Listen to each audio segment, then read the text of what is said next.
Today I'll be sharing with you 10 techniques I use to upgrade my art. I'm Cheryl, the artist of Art by TerraCotta, and I will walk you through how I painted this wolf and achieved a smoother finish.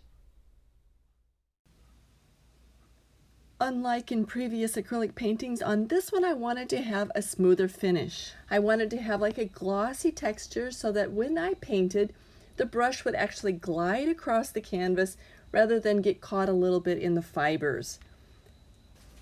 And to achieve that smoothness, I really needed some gesso. Previously, I've been using a lot of paint, layers of paint, but it wasn't really working well. And so for this particular painting, I did technique number 1, apply gesso, and technique number 2, apply paint, but at the same time.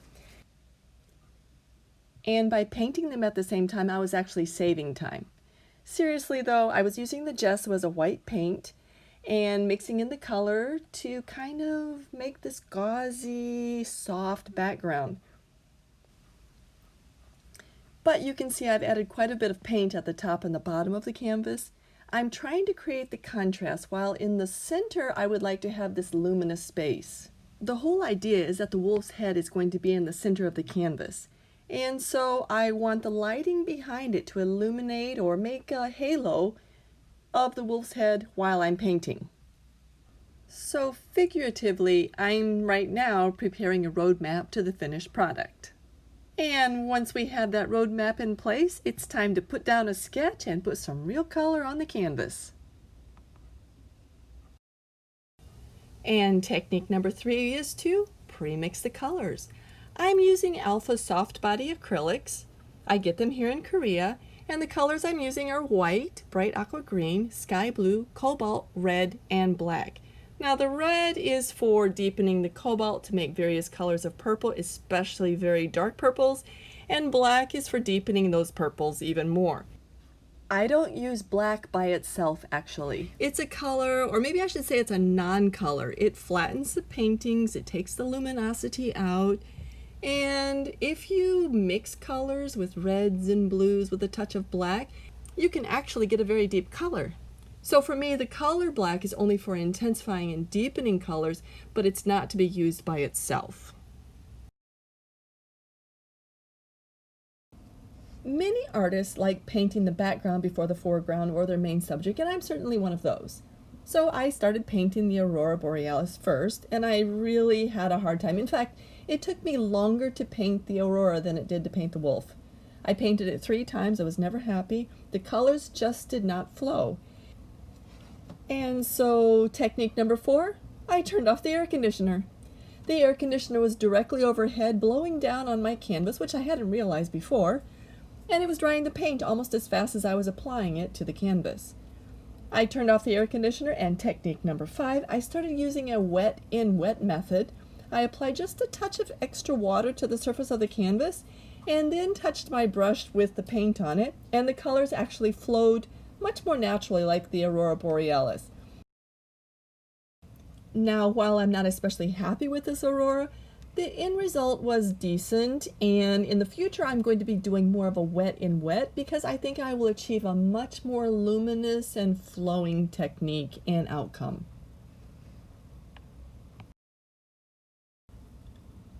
So now I've started painting on the wolf, and as you can see, this is my second layer. My first layer was just a very light outline, just to block in kind of where the wolf's head and ears were going to be. This time I'm putting a little bit more texture into the ears, putting the direction of the fur, a little bit more detail. And you can see my under layer, layer number 1, is a little bit weird. That's because I tried the watercolor style of allowing water to drip down and to create kind of another type of movement. It didn't work. With the dark paint underneath, actually this white, watery texture, I guess, it looked like chalk. So acrylic is really forgiving. I was able to just put 3, possibly 4 glazes over the top, and that chalkiness kind of disappeared into the background. That's really different than watercolor. Watercolor, I just would never be able to correct those kind of mistakes. And maybe it's not a mistake, maybe you could do something with it, but it would have been a mistake if I left it there. So my technique number 6 is watercolor drips aren't working in my acrylic painting. At least not yet anyway. Watercolor painting and acrylic painting are really different. With watercolor you start light and you work to the darks, and in acrylic painting you start with the darks and work lighter, and this has to do with the viscosity. Watercolor is very thin, and so you need those lights at the beginning, but you can also get the drips, and acrylic doesn't seem to allow the drips at this point anyway for me. But one thing about the acrylic is if I make a mistake, it's so easy to correct with acrylic. It's just a matter of put a few more layers on top and the mistake disappears. Watercolor isn't going to allow that one so much. And one thing really cool that happened because of this quote mistake, when I darkened it with the extra glazes on top, I actually increased the depth underneath that wolf, which was really good for putting on extra layers later.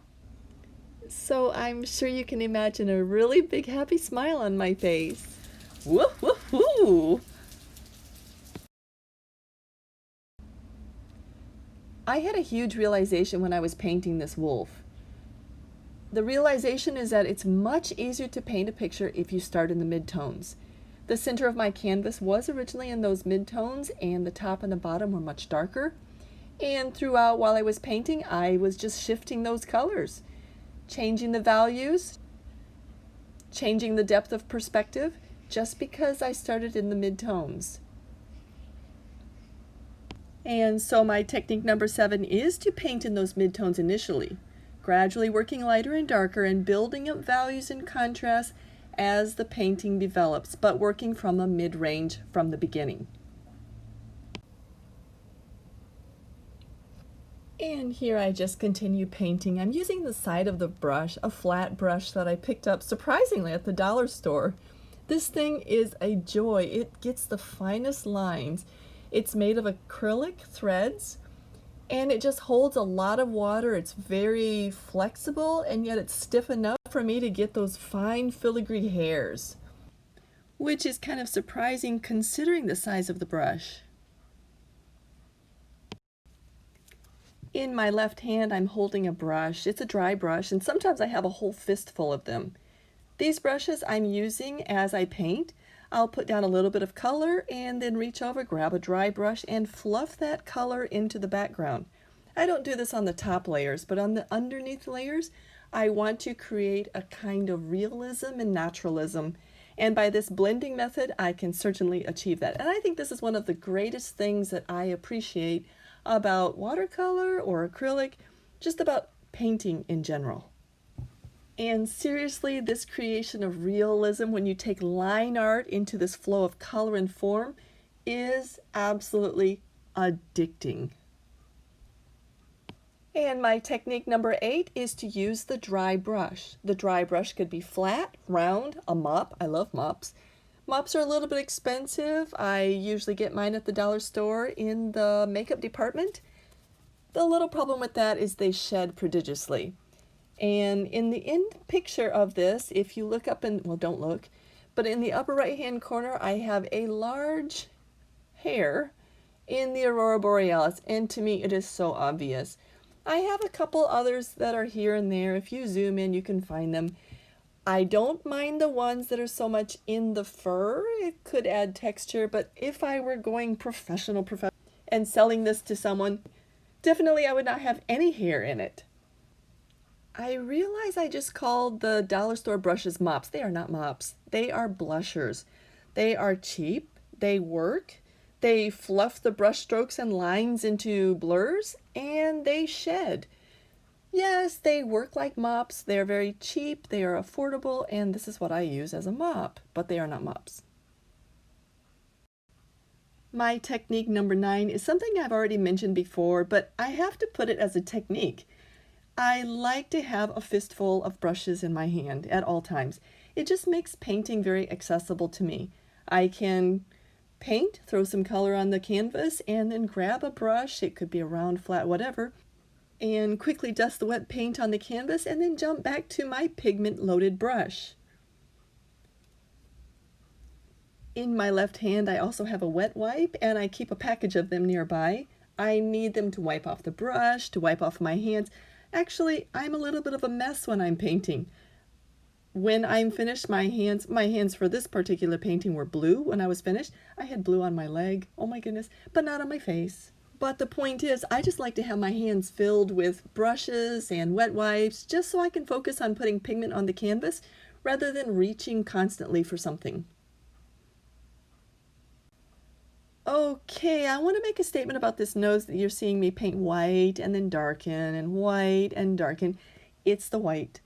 I really don't like the white that glazes on the darks. It doesn't look nice. It looks chalky.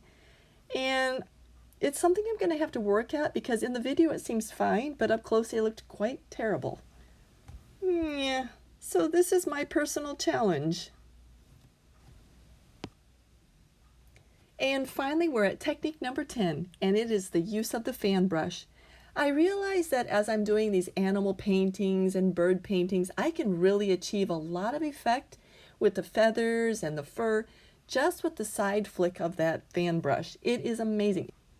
It's not something I used a lot in watercolor, but I am really loving it, and I will probably use this particular brush for every single future painting as long as I'm doing animals and birds.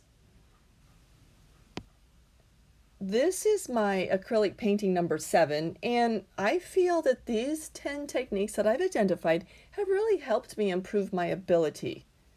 Now, I have to say that there are 2 particular techniques that have really helped me achieve the smoothness I'm wanting, and I would recommend these 2 techniques to everybody, and that is technique number 1, gesso the canvas.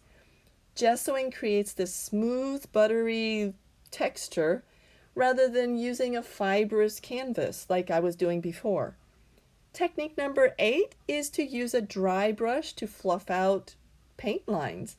This creates a realism and a naturalism that just can't be achieved with only brushes and your finger.